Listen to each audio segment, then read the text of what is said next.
Well, you're very welcome to the Betfred Boxing Show with myself, Don McGuinness, and Anthony Crolla. Now, before we get on to the boxing chit-chat, Anthony, just a word. You did tip Italy for the Euros, and am I right in thinking that as soon as the last penalty was saved, that you ditched your England top, you were back in an Italian shirt, and you're giving it the big one for Italy? Mate, Don King style, I was coming with the winner, and I was leaving with the winner, yes. But no, listen, I was gutted that, it didn't quite come home, or home to air, but maybe for the ancestors it did. But listen, the perfect final for us, other than I'd have loved to have seen the boys do it, but a great tournament. Yeah. And of course, it wasn't the only England-Italy clash over the weekend. So we are going to start with Lyndon Arthur, of course, one of Manchester's finest young prospects, really, and against Davide Ferracci, who came and gave it a real go, but Lyndon eventually got the job done. I mean, how impressed were you with him? He did. He gave it, Ferracci gave it a real go. I think, after it, Lyndon in the post-fight interview was pretty honest, and as well with, his uncle Pat, his trainer. And I think there was bits to really like about the performance, and there was bits where he knows he's got to be better. And I think he was very honest in his interview. So one thing that was world-class was the finish. We've always talked about Lyndon having a fantastic jab, which he has. But the way he put them together to finish the job was superb. And it's just, again, it's just everyone talking, which I'm sure we're going to get onto, about the light heavyweight division. In the UK, I think almost there's either two people in a room who have the same opinion, who they've got number 1 and 2. But, Lyndon's right up there in the mix for sure. Do you think Lyndon's one of those fighters that he just needs the big challenges? He's never going to be quite on it when he's not full of fear. I think Lyndon's very laid-back character.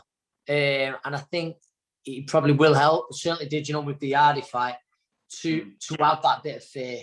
To have that bit of, if I get caught now, I could be in trouble.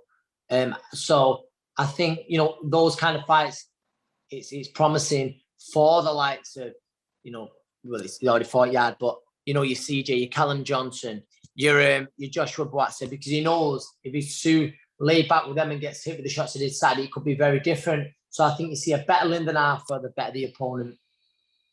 You mentioned a couple of names there. Now, I think that, Yard was due to fight. COVID got in the way of that one. Again, he's contracted to fight. I mean, the Warren fighters, aren't they? Even Callum Johnson is a Warren fighter. So if it is going to be Lyndon against Yard again, and I'm sure, really, if you're looking at Lyndon, he's probably thinking, well, I've done that one. I want to move on. But if he's contracted, he's got to do that. So, again, we are going to see that one. Would you expect that to be the same again? I think I certainly expect Yard to let his hands go a little bit earlier. But then I always say it, there's sometimes a reason why those fighters don't let them go on. Maybe and it might not have just been struggling to get past the jab of Lyndon Arthur. Listen, we picked Lyndon last time, didn't we? Another one of our tips. And I'll do the same again, but it could be a little bit of a different fight. He could look to it. I'm sure Anthony Yard would look to impose himself a lot earlier than he did last time. But I think you probably see a better fight than last time as well. Yeah, I'm not going to mention the ones that we didn't get right, Anthony. I think it's probably best. We never do. We only mention our winners. No, exactly. But Callum Johnson, you work closely with him, of course. He's in the stable of fighters with yourself, Joe Gallagher, as well. And again, it's been a funny career for him. He's been in with the very best in Betebiev and I put him down. But just inactivity has been a bit of a curse for him throughout his career. So, I mean, where does he fit in the whole mix now of that light-heavy scene? I think you've got to put him right up there. And, a lot of people would have him number 1, who he's been in with. If you look at his best wins, and not just putting Betebiev down, he was really in that fight, but he's had some other good wins since that. But obviously, inactivity has been a huge problem. There's no denying that. I know what he's capable of, and I genuinely believe he's got a world title in him. Like anything, you need that little bit of luck, but I genuinely believe he's got a world title in him. But, it's no secret. He's very fresh, and he's not been in wars or anything like that. And he looks great in the gym. He's still running 5-minute miles.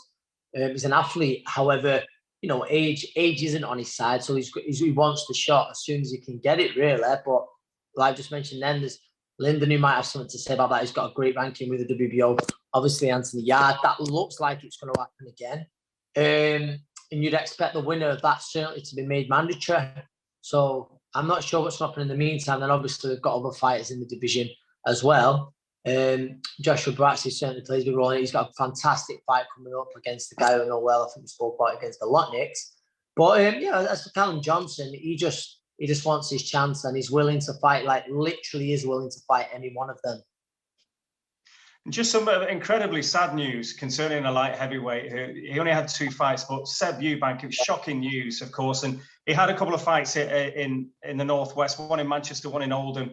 And again, but a young fella like that to lose his life, it's just incredibly sad.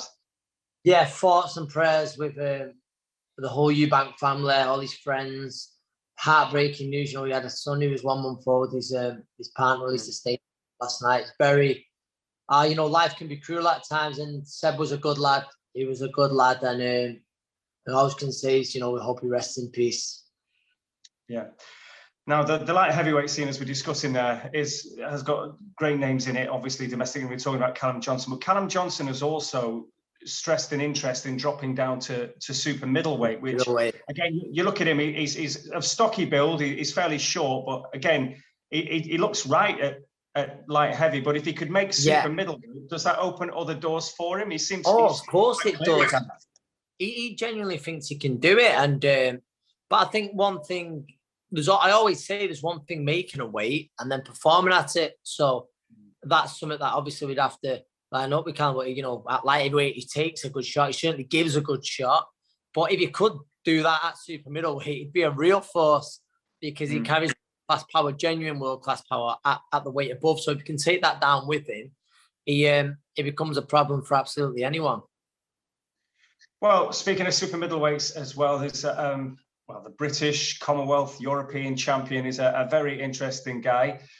Lerrone Richards, Sniper the Boss, and myself and Anthony, we just a little while ago, we caught up with Lerrone to find out a little bit more about it. Before we start, Lerrone, Sniper the Boss, just fill us in. Where does that come from? It was a thing come from my dad. So when I was a young kid, very good at throwing straight punches, and obviously the sniper, the gun, shoots from long range. So he was like, "Oh, you're the best at this. You're the boss." So then you put it together, Sniper the Boss, and I've had it ever since I was 8 years old. Excellent. Yeah. Now, just to get into it, I mean, of course, we know you've come through a very correct route, if you like. You know, British, Commonwealth, European champion. Now, you've been around a while. You've probably not had as many fights as you'd want. But I think that the last European title fight against Giovanni Di Carolis, I think you caught a lot of people's attention for 2 things. One, the performance, which was exceptional, and then the post-fight interview, which we'll probably talk more of later on. But again, that's put you where you want to be now. What's the next step? You know, like I've always said, there's something to learn at every level. And that's why I wanted to win the British Commonwealth and now the European. So I think fringe world level is my level now to sort of see where I'm at that level, and then I'll step up to world level. Lerrone, I know that obviously going a few years back, honestly, I've sang your praises since obviously when you was over sparring with Callum Smith when he was preparing for Jürgen Bremer, wasn't it? That's the one. In the 15 fights, but you have fought some good lads, and I mean, obviously like the Lennox Clark, since the win looks even better now. You just mentioned then you see yourself sort of fringe world level now. Do you see yourself another 1, 2, 3 fights at that level before pursuing a world title?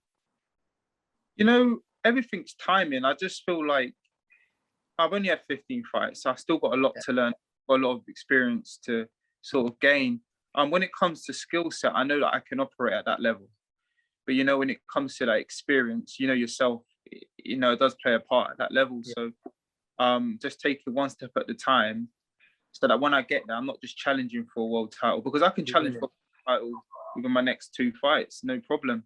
But it's about winning the world title and staying there for a long period of time. And on that as well, you've made changes as you've progressed through your career. And now we know that you're speaking to us from Rotherham, where you are trained by Dave Colwell, a guy we both know well, and myself and Anthony. And you know, Dave's done really, really well, obviously. Brilliant stable, but he's done so well with fighters to take them to that probably next level, you would say as well. So how's he altered your game? You know, like I said, Dave's not just only a coach, he's a teacher. So like, If I'm doing something wrong, he will tell me why. He will tell me if I continue to do it wrong, what can happen. And then he will tell you what I'm doing right. And if I continue to work on that, how it's going to, play out in sort of fights if I continue to, execute it. Now, how he's improved my game, he sort of worked on, not me just being like a one sort of, people would have thought I was sort of one pace. And I didn't really go out the gears, and it's sort of taking me to the next level, sort of making me believe and making me know that I can do that, I can do this, I can do that. And it showed in my last fight where I was sort of expressing myself a lot more, being a lot free. And, what you saw that day was just me, it was Lerrone Richards. And, I'm glad everyone, enjoyed it and, got to see what I was all about. Lerrone, do you know now, like you said, you've not been the most active, since turning professional through, for different reasons. Yeah. But as I mentioned earlier, the sparring with the likes of Callum Smith, you've been in with quality operators throughout your career, in the gym. Do you think that half makes up for the inactivity? Yeah, well, the first time I was out for obviously managerial issues, I was sparring George Groves. You've been around those fights for a long time then. Yeah, so I was basically a sparring partner, but I was learning my trade. Yeah. I didn't want to be doing nothing and, not learning. So yeah, sparring Callum and, all them other world-class fighters, it did help me, not only obviously I always believed that I was sort of had that skill set, but when you're in there with them, you sort of know what works and what doesn't, and how far you can go, them sort of things. So it did help, and so it kind of all that time I had out, it wasn't really a waste. If anything, it was quite beneficial. Yeah. I was talking in the gym today, in fact, and we were saying about, because I turned pro quite young, I think. Yeah. And there's people out there that they're late developers, and I believe that I'm a late developer. And that time out was sort of a blessing, guys, because I was a boy and then I turned into a man. Thing is, as well, I suppose many wouldn't realise that, obviously you had an amateur pedigree as well, and had things worked out differently, you could have been at the Olympics with Ghana. I know that you were very close in that situation. So, your story is an interesting one there. And do you actually, now with the Olympics, we're going to be talking about the Olympics a little later on the show, but do you ever look at that now and think it's weird how these things work out? I could have been an Olympian, very different path, but here I am now. And you take a bit of everything, don't you? Life is just one big experience. Absolutely. It's funny you say that, because a lot of people was like, I've just came out from nowhere. Like I was a decent amateur. You know what I mean? Yeah. And, it's sort of like, oh, where's this Lerrone Richards come from? I would say there's plenty of national titles, weren't there? Right through schoolboy junior level, wasn't there? I won 9 national titles. But it's never no one talks about it. It's like, where did it come from? But I guess it's worked in my favor because I've just come under the radar. Do you know what I mean? Won the British Commonwealth European. It's 15 fights. Where's this kid come from? But it's worked in my favor. But I can't complain. We can see you down there now. I mean, I know you're the kind of fighter who always stays in shape. So I don't know whether you're in camp or not. But have we got anything lined up, Lerrone? You know what? I think we're always looking for fights like Rocky Fielding and things like that. So we're seeing what options are out there, like Gable Rosado. That was another option, stuff like that. I think Carlos Gongora might be an option. We're just those kind of names, though. Yeah, to step up. They're tough fights. You know what I mean? But they're fights that I believe that I can win, and I can win well. So, just taking one step at a time and just seeing what the team have to offer, and then we'll go from there. Rocky is up for that, by the way. I know that because I did speak to him. He's up for that because he's never had the European belt. And if there was a challenge for him, I don't think he's going to fight for no reason, but he would fight for a good reason. And that seems to be one. So you never know. That might still be alive, that one. Yeah, it's a good fight. I'm not here chasing anyone. Do you know what I mean? Because I don't think I need to. But obviously, Rocky Fielding's a good fighter. He's got a good name. And I think it'll be a brilliant fight for, everyone who loves boxing. So, if he was down for that, then let's get it on. Yeah. So just another thing that people say about you as well, which I'm sure you're sick of hearing, but again, I think you can look at other fighters to kind of put this one to bed. You know, people will talk about knockout power. You don't stop a lot of opponents. We know how highly skilled you are. That's clear for everyone to see. Yeah. But then you think of lads like Josh Warrington that had the same thing thrown at him for a long time until he started showing how heavy-handed he was against the likes of Frampton and everything else. I mean, do you feel that that's still a part of your game that you will still show? The one thing I liked about Lerrone was then I thought it was the perfect interview. Sorry to interrupt. So if I don't hit hard enough, all right, let me see you walk through me. And I thought that was the perfect response. Yeah, do you know what? Yeah, if you don't rate my power, then walk through me. Like, I know I don't need to prove to anyone I can punch. I can punch relatively quite hard, and it's quite deceiving, to be quite honest. But why ain't these opponents walking through me then? Why, when I hit them, are they shelling up and they don't want to come forward as much as they would do with other fighters? But mate, I'm fit enough to do 12 rounds. I'm very fit, very conditioned, and if I need to do 12 rounds, I will, no problem. So just a word then. Sorry, go on, carry on. No, I was go on. You go down. I'll go second. Well, I was only bringing the interview now down to nonsense levels. So you might have had a sensible question. I just want to know about the singing pedigree. Let's go. Let's go. Mate, I love singing, you know, and obviously with my little boy, I like singing to him. So that day when I got asked to sing a song, I was like, what can I sing? And then it just come up hot cross bar. I was like, do you know what? Let's just sing that. So I just sang it, and it was weird because I had my phone, all my notifications on mute. And then she called me. She said, "Oh, Lerrone, have you seen social media?" I said, "No." Looked on it. It blew up. I was like, "What the hell's going on?" People making remixes and all sorts. But yeah, I'm glad everyone liked it. Lerrone, it was a very brave song choice, but you delivered. I'm sure like Simon Carr would have been impressed like that. Took on a big song there, mate, and you delivered. Oh, thanks, mate. Yeah, I think it was the surprise element. I think you took everyone by surprise, but yeah, it was definitely a winner. And just a final one, because I know that you're involved with FCI and they do great community work now, and you know, with Steve Tigers and everything else. And again, he's always singing your praises about you wanting to put things back into the community. It's a big part of your life, isn't it? It is, and do you know what? Like, just giving back, because you know, when I was a kid, there was people who actually came like to my boxing gyms and sort of gave back, and it did have a huge influence on my life. And they're sort of memories that, you know, you just won't forget.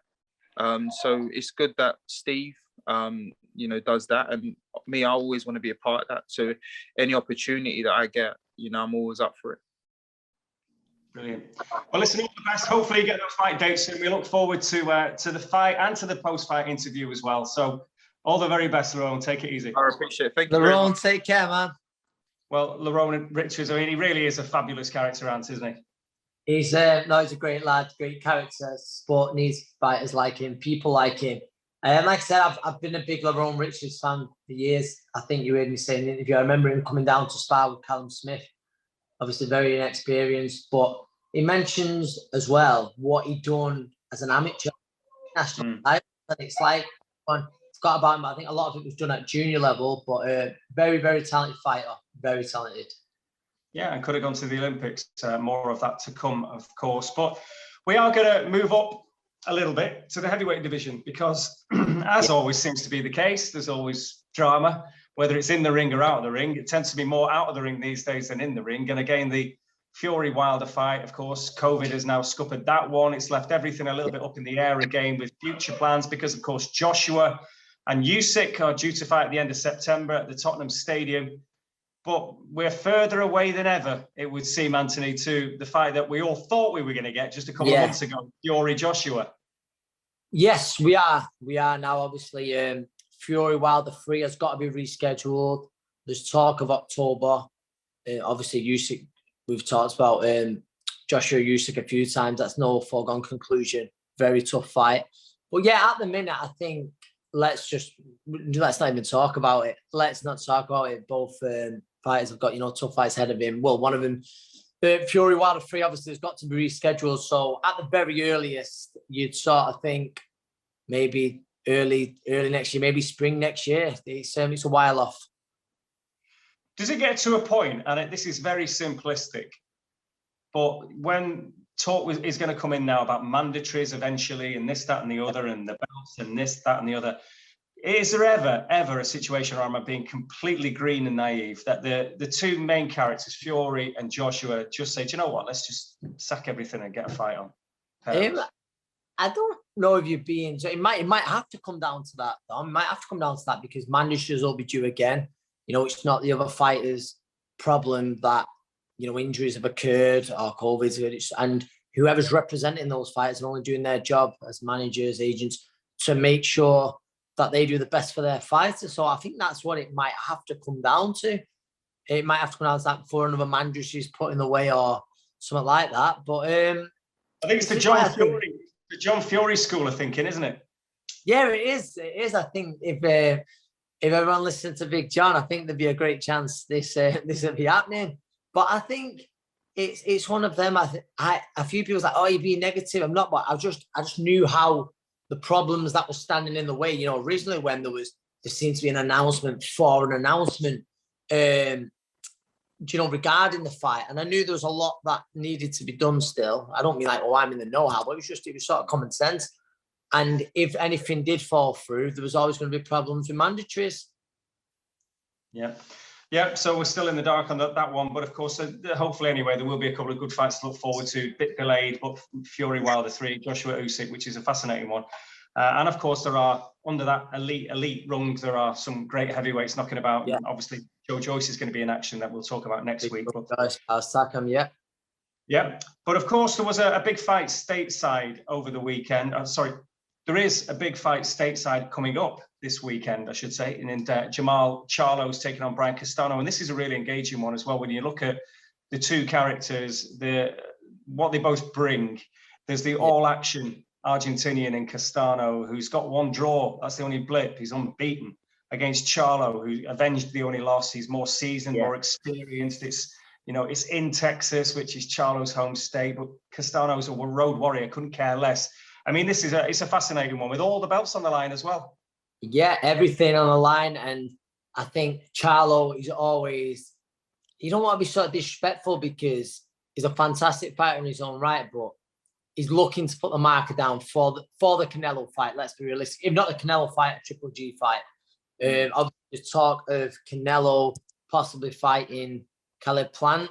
So if he does it, you just don't know what network it'll be on. That's again, politics. But as for the fight itself, no, I think it's a great fight. And like you said, very different characters, different fighters. But I do expect Charlo to come through, but I think a few questions will be asked. Yep. And just moving on finally to, well, it's getting real now. I mean, we've had the big football tournament that everyone was really invested in, which is now over. And I think all sport fans are a little bit flat when a big tournament ends. There is another fairly big tournament about to start as well, the Olympics. Now, of course, Team GB, I've got a fantastic squad going out as well. They're all there now, obviously, in Tokyo, just getting ready for next week when it all starts. Yeah. And again, there are 4 women and then there's 7 men. Some fantastic. I mean, if you look through the list, Galal Yafai, of course, who's from that incredible fighting family of Birmingham. It's his second Olympics. Peter McGrail, the McCormack twins from the Northeast, Ben Whittaker, Chevan Clark, Fraser Clark, those two, the bigger boys, obviously heavyweight, super heavyweight. And then there's great stories with the women as well, with Charlie Davidson, mother of 3, Kerry Sartin-Stall, Caroline Dubois, we know all about. Of course, there's been lots of talk about Caroline, quite rightly. And then Lauren Plyce, the Welsh international footballer. So great stories and a great opportunity and something to really look forward to now. I've said it before, genuinely, this is an unbelievable Olympic team that GB have. And I genuinely mean it when I say each and every one of them have got a chance of getting a medal. Listen, I always say in the Olympics, in any tournament, you could do with the luck of the draw. Some of those fighters, your Pat McCormack, number 1 seed and stuff like that, you fancy him strong to get a medal, but each and every one of them, I expect a good handful of medals there. Again, might need that little bit of luck, but then also I expect an handful of those medals to be gold as well. Really do. I'm so excited about it, both on the men's side and the women's side. I can't wait for it. Cannot wait for it. And I think from then, obviously, we see this. It's the first glimpse for a lot of boxing fans at, you know, the future stars. You know, we've seen it. Fighters who've gone from the Olympics to go on to, we've not seen it too many, I was going to say, as a world champion, but to go on to be stars. And I'm really excited to watch this young team. Yeah, and I think there will be particular attention, as there always is anyway, with the super heavyweights. Fraser Clark, who's had to be, well, more than patient. Again, he's been on that team. I think he's been at GB in Sheffield for about 36 years now. It seems like that anyway. But he's finally got his crack, which is a brilliant story because, again, he was there supporting Joe Joyce when he didn't get the nod for 2016. He was in and around Josh for 2012 as well. I mean, he's been there for a long time. But what an opportunity now. And again, should he come through and do the business, it opens up an incredible, you know, array of opportunity for him, doesn't it? Unbelievable, and he's very capable of getting a medal, and like what colour that will be, we'll wait to be seen. But I think the way the sort of persistence is shown, the knockbacks he's had, is very inspiring. And I think if there's one man or girl, because we've got some very talented girls in that team, who's an example to that team to be captain, it's Fraser Clark. So I'm so glad he has been given the role of being the captain. Yeah, I mean, you mentioned the women as well. Lauren Price, who's this Welsh international footballer, again, just an all-round athlete. Caroline Dubois, and as I mentioned before, you know, we've heard a bit about Caroline, but it's that family as well with Daniel's sister and everything else. But incredible talent, and you know, I heard someone say that she will be the greatest fighter to come from this country. Incredible. There's a lot of pressure on the young shoulders, isn't there? Yes, there is. I'll be honest with Caroline, I've only seen very little. What I have seen, I do like, but from people in the know-how, people who trained her on that setup, they speak so highly of her. And what a story it would be to that to the family there. It's one of the great. I think we see it all the time. You mentioned earlier, you know, the FIs, obviously, you know, in the professional ranks, the Smiths and stuff like that. But the fighting families that that GB produces that go on, you know, to do things as well as a professional is unbelievable. But it's very rare. Well, I don't think it's very rare. I think it's more or less the first time. Fight a daughter, you know, fight both on the GB setup, and then if they go on to have great success in the professionals, there'll be some going. Yeah. Okay. Well, finally, Anthony, as we tend to do, what's going on with the stable? Have you got any news from your respective gyms, if you like? Because obviously you work with Joe with that stable there, but you've got your own fighters as well. So what's going on? With my own fighters, actually, I've got Rhiannon Dixon. I think she's on the verge of signing sort of with Eddie, but she's going to fight in September on a manager Steve Wood's show, along with James Moorcroft. Jake's fighting the night before, so I've got 3 in 2 days. So I'm going to get hopefully the overnight there at the famous Macron Stadium. Alex Dilmagani is August the 20th. Callum Thompson, someone to look up for, he's also August the 20th. Kieran Farrell, co-promoted with Joe. There's some really good fights. Marcus is on that date, Marcus Morrison. So busy times. I know Tash is meant to be on fight camp week 3, I think. Yes. So everyone's in the gym, got dates. Fantastic. So as we say, we've got something to look forward to next week, the Olympics, but with the Euros ending and everything else, but nothing really is going to make you unhappy as long as Love Island's on hand. So how's that shaping up? Do you know what, Dom? I'm not going to lie. It's been a bit slow. It's been a bit slow this year. I'm hoping that we can see a few plot twists to give us the drama that we've seen in recent years. But there's always the question, Dom, you know, are they there for real love or are they there just for the boo-hoo, pretty little thing deal? It's the question on everyone's lips, and I'm just not sure how many of them are genuine. But I'm sure over the next week, with cameras on you like that, the truth will unfold. Yeah. Don't let it worry you too much, Ant. I know they are the big questions in life, but, you know, just do your best with them. It is. We all have problems, mate, and I'm just trying to deal with mine. Fair play, fair play. Well, enjoy Love Island. Have a great week, Anthony. And of course, we'll be back next week for more from the Betfred Boxing Show.